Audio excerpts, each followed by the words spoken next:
one thing we know about 2025, Mike McCarthy will not be part of the National Football League. The NFL media reported last night that McCarthy won't coach in 2025, and he's going to focus on 2026. He did the same thing in 2019. Yeah. After he'd been fired during the 2018 season by the Packers, he took the entire year to cobble together a think tank, and they spent the year planning and formulating, and it put him in position to get the Cowboys job the next year. Now, the difference this time around, he ain't getting paid. He got paid by the Packers in 2019. He has no buyout because his contract expired on January 14th. So he's doing this for free, not that he needs the money. He won't have to take a job on the side as he prepares to coach again in 2026. But it's not really surprising because it was down to the Saints, and it never felt like the Saints were serious about Mike McCarthy. It seems like the Saints are serious about another candidate at this point, and I think we can probably narrow it down to one guy and only one guy in New Orleans, and that's Kellen Moore. It does seem like it's going that way. I mean, whether, teams or people have decided to turn down interviews, not go there, whatever. I thought there might be a chance for a Mike McCarthy here with New Orleans. I don't know why. I guess I just thought with the spot they're in their organization, it's not the most appealing job in the world, right? I mean, maybe the least appealing out of all the ones that were there. I know there's, we can make some arguments with the Jets and stuff like that, but I would say, hey, the Jets, their roster, where it's at, the ability that, hey, maybe Aaron Rodgers there is even better than that. But the Saints one is one where you go, yeah, I don't know. If I had options, I'm not sure I'd be going like, oh, yeah, I definitely want to go down there.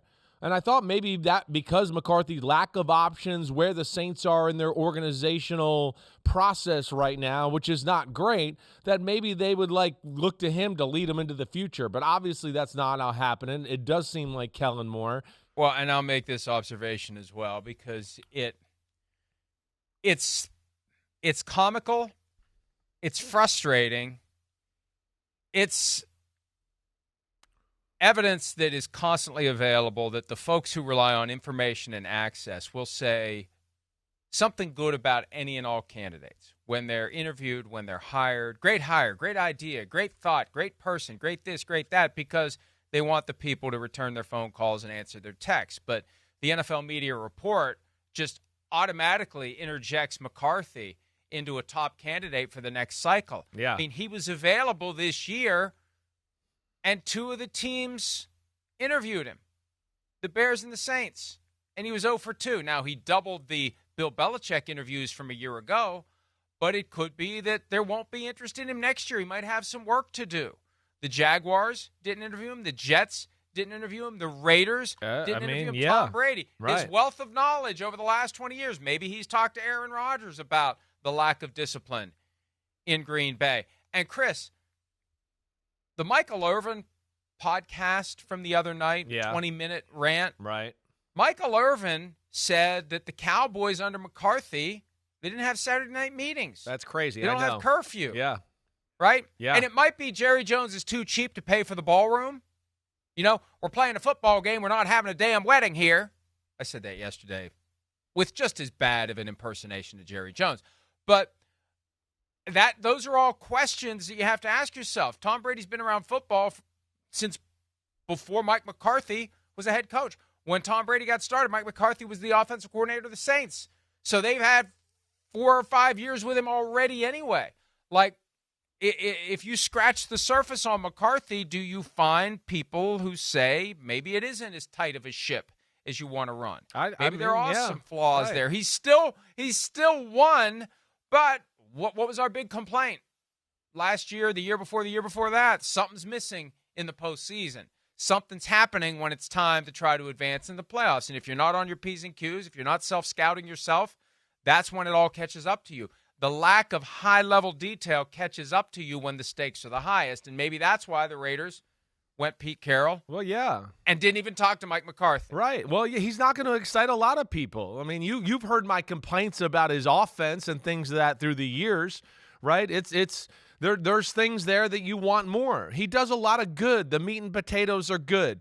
I'm not going to judge the Saturday night schedule thing all the way because NFL teams do different schedules now as compared to the old days where Michael Irvin and what I was used to or my father or whoever else. It is a little different How now. many teams don't have Saturday night I would think meetings?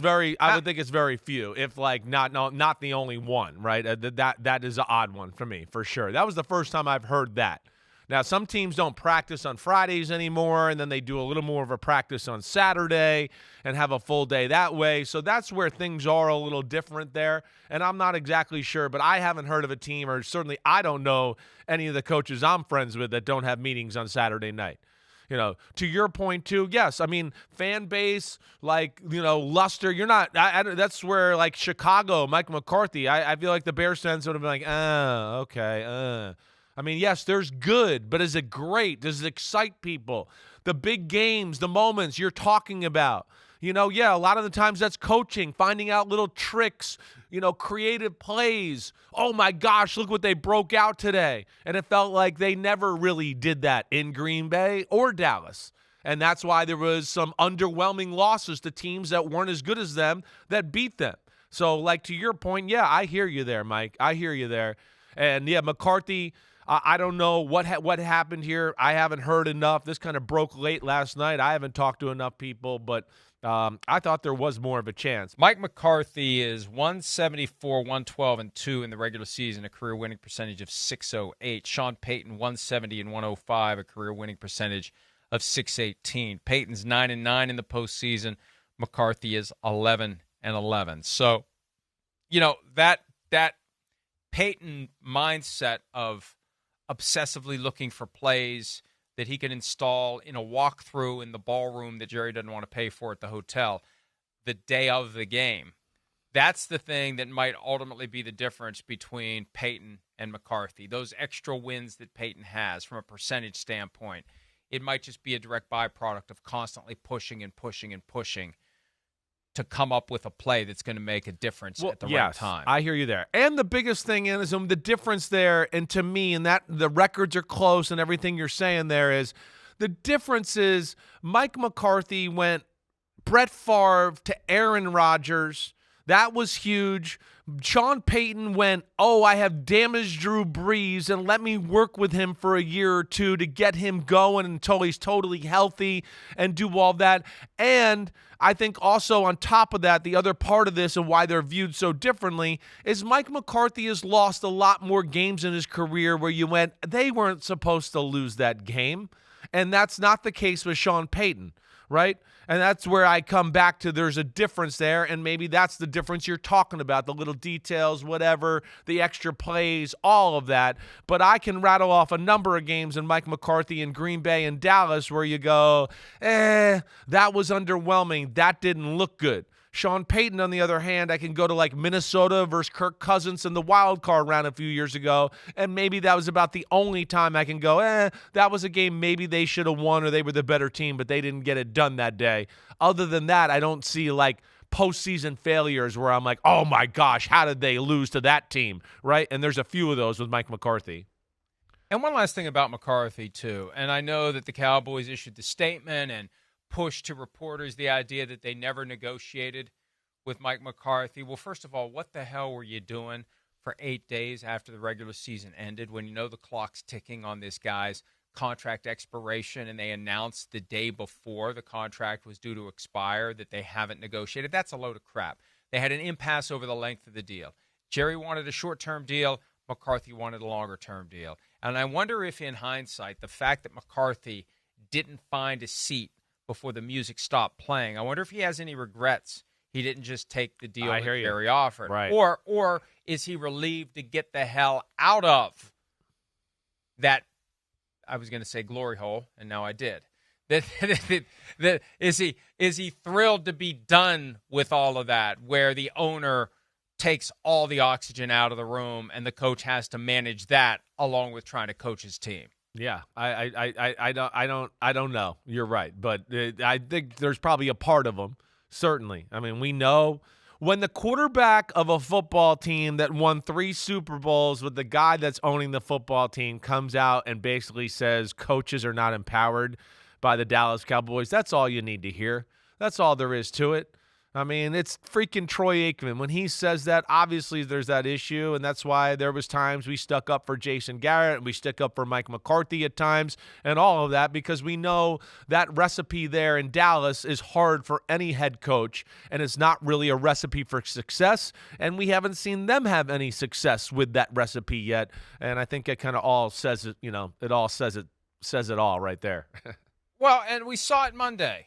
You've got Brian Schottenheimer is the sandwich between the Jones father and son, and they, especially Jerry, dominated that 1 hour long news conference. Just dominated it. Like, this is your life now, Schotty. Be careful what you wish for, Schotty.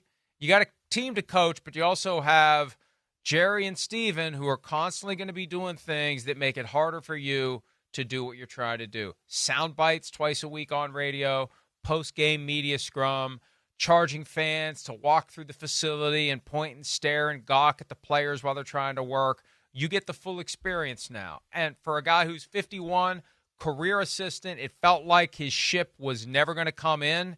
I don't fault the guy for a dream come true.